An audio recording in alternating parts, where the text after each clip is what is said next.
Oh, what is good, Ninja? OG over here from Player Essence, and welcome to another PE Nintendo Switch and gaming news video. Today, we got a lot of great information from across the board, so let's go ahead and get right into this one. So, Miitomo will end service on May 9th. Yes, the Miitomo that almost just launched a little bit ago, a couple of years. Yeah, it's called Dead Tomo now. So let's go ahead and get into this article here. Shoutouts to Gamatsu for it. So Miitomo, Nintendo's March 2016 launched social application for smartphones, will end service on May 9th at 12 a.m. PT / 3 a.m. ET, 16 JST, the company has announced. Sale of Miitomo coins will end today. Daily login bonuses of Miitomo coins and game tickets will be offered until service ends in order for users to continue playing Miitomo, drop, and use other features such as the Miitomo shop. More information can be found, link in description below. So here are a few additional details about the app after the service ends. So if you launch the app after the end of service on May 9th, you'll see a message informing you that the service has ended. You will no longer be able to use any of the app's features.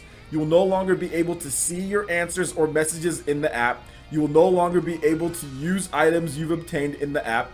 You can transfer your Mii character to your Nintendo account by linking it to Miitomo. Its personality and other information will not be carried over. Sidekick Mii characters will be deleted. You can keep Sidekick Mii characters by saving them as a QR code before the end of the service on May 9th, 2018 at 12 a.m. PT. They can be transferred to Mii Maker on the Nintendo 3DS family of systems or on the Wii U console. You will not be able to view Mii photos, including Mii photos you have shared to your social media channels. If you want to save any Mii photos, you must, I'm trying so hard not to laugh here, guys. Miitomo themed icons and clothing items used in your Nintendo account or the Super Mario Run game will not display after the service has ended. I'm terribly sorry about this, guys. I've actually had to cut out a couple times of me bursting out into laughter, especially with the Mii photos. Like, I mean, this service, Miitomo, I think I used it like a few times and realized that this is probably going to be dead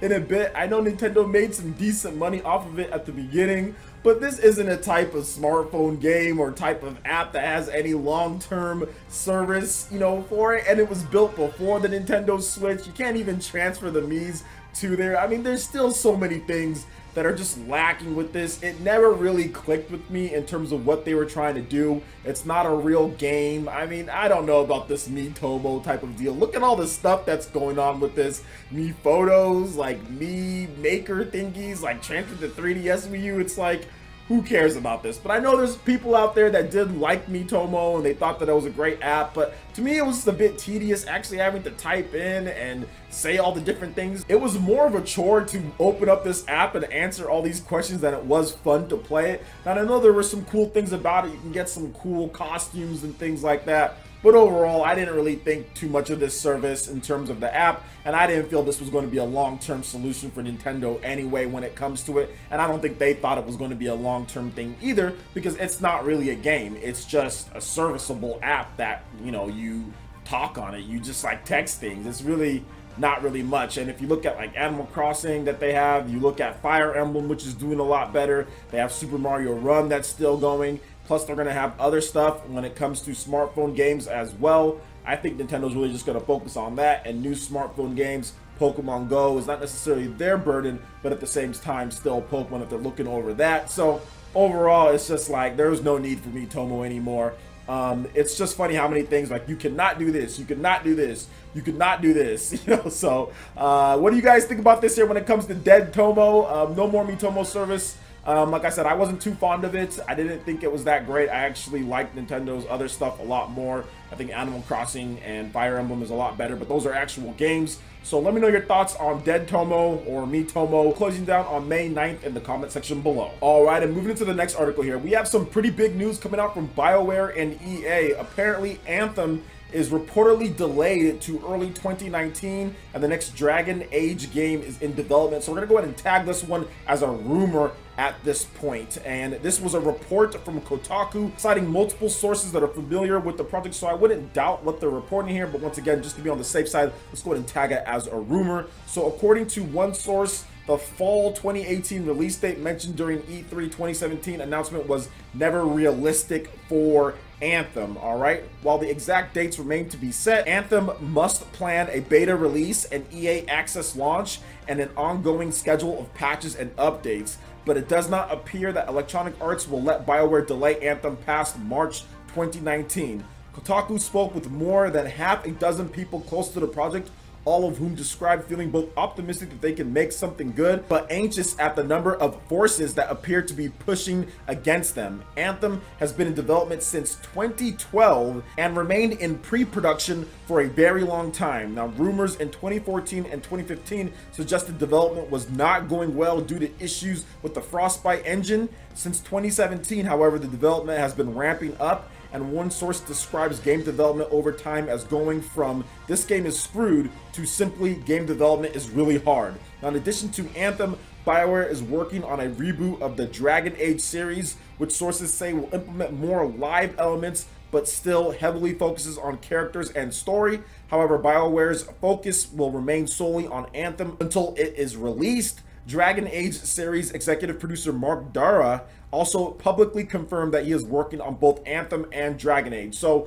I have a couple issues with this story here and a couple red flags, and I'm seeing Mass Effect Andromeda all over again with, okay, development hell, and then, oh, well, not so bad. I mean, this is exactly what happened with their 5-year development period when it comes to Mass Effect Andromeda, cycling through ideas, going through different things, beta access, all this stuff that EA just throws on their developers when it comes to these big budget games. And I honestly feel that EA is not doing themselves or the developers any type of favors by making this style, putting this pressure. Like, I understand game development is hard. I get it that you go through multiple different things.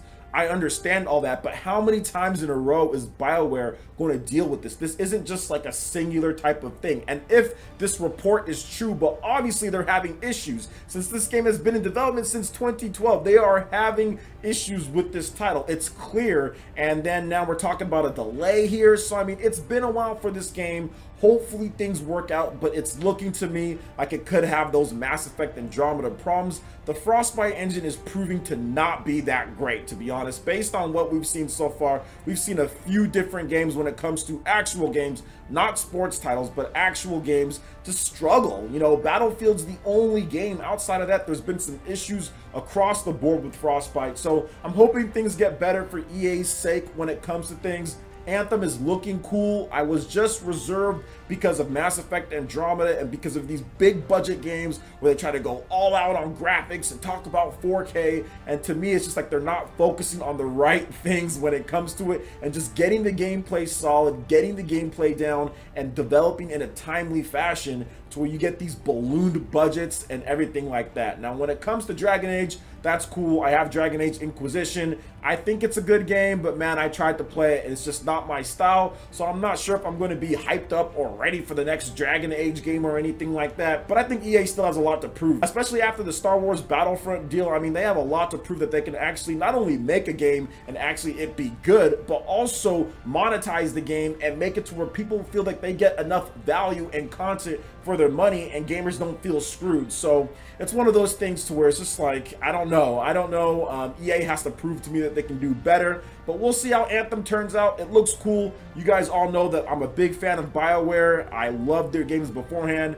Not necessarily recently when it comes to their titles, but I'm not giving up on the studio yet. So what do you guys think about Anthem in terms of being delayed to early 2019? Reportedly, in terms of this rumor, in addition to a brand new Dragon Age incoming. You guys excited for these titles? Let me know your thoughts in the comment section below. Alright, and moving into the last article here, Assault Gunners HD Edition has been rated for the Nintendo Switch in Taiwan. So the remaster is still without an official announcement, but we do got an edition rating here. So following the initial rating for the PlayStation 4 last week, the Taiwan Game Software Rating Information Board has rated Assault Gunners HD Edition for the Nintendo Switch as well. Now, Marvelous has still yet to officially announce the game, which we assume is a high-definition remaster of the 2012 released PS Vita game. While the PS Vita game was only released in Japan, Assault Gunners HD Edition was also rated in Australia. So it appears this version will receive a worldwide release. Shoutouts to Gumatsu for the article as well. So this is interesting to see. Assault Gunners HD. This is one of those games that I remember covering a bit on the PS Vita back in 2012 when I had my website, and I was like, oh, this looks pretty cool. And at the time I had a PS Vita, but I'm not sure why I didn't buy the game or I didn't get the game. Either way, I didn't play it, so I'm looking forward to seeing what they have to offer. What we do know is that Marvelous has said multiple times that they're looking forward to their Nintendo Switch releases, that they're excited about the system, but we haven't seen much from them recently when it comes to things. So maybe this will be one of those games. There aren't a lot of mech games on the Nintendo Switch, and from what I understand, the game has gotten pretty meh to okay reviews in terms of Assault Gunners on the PS Vita. Now, we'll see what they do with the HD release if it launches here. Maybe they fix up the controls, add in some new content. Obviously, it's going to have better graphics. It's going to look better. So we'll see how it all works out once we get an official announcement, because remember, we still haven't gotten anything yet. So what do you guys think about Assault Gunners HD potentially coming to Nintendo Switch and PlayStation 4? Did you play the original Assault Gunners on the PS Vita? How is the game? Let me know your thoughts in the comment section below. All right, Ninja, that wraps it up for this video here. Go ahead and check out the links in the description below. We've got Facebook, we've got Twitter. Go ahead and give us a like and a follow on our social media. Really helps us spread the content of Player Essence across the interwebs in addition to YouTube. Also, make sure you check out our Patreon and YouTube Live gaming page and consider supporting Player Essence. When you do so, it gets you access to all sorts of cool benefits, perks, rewards, and emotes via YouTube sponsorship. So check out the link in the description below and consider supporting Player Essence right here on YouTube. Hit that like button if you did like this video. Lets me know you guys want more content like this going forward in the future. And subscribe to Player Essence for the latest RPG, Japanese, and Nintendo gaming news. Thank you so much for watching. I'll catch you, Ninja, for the next video. Peace.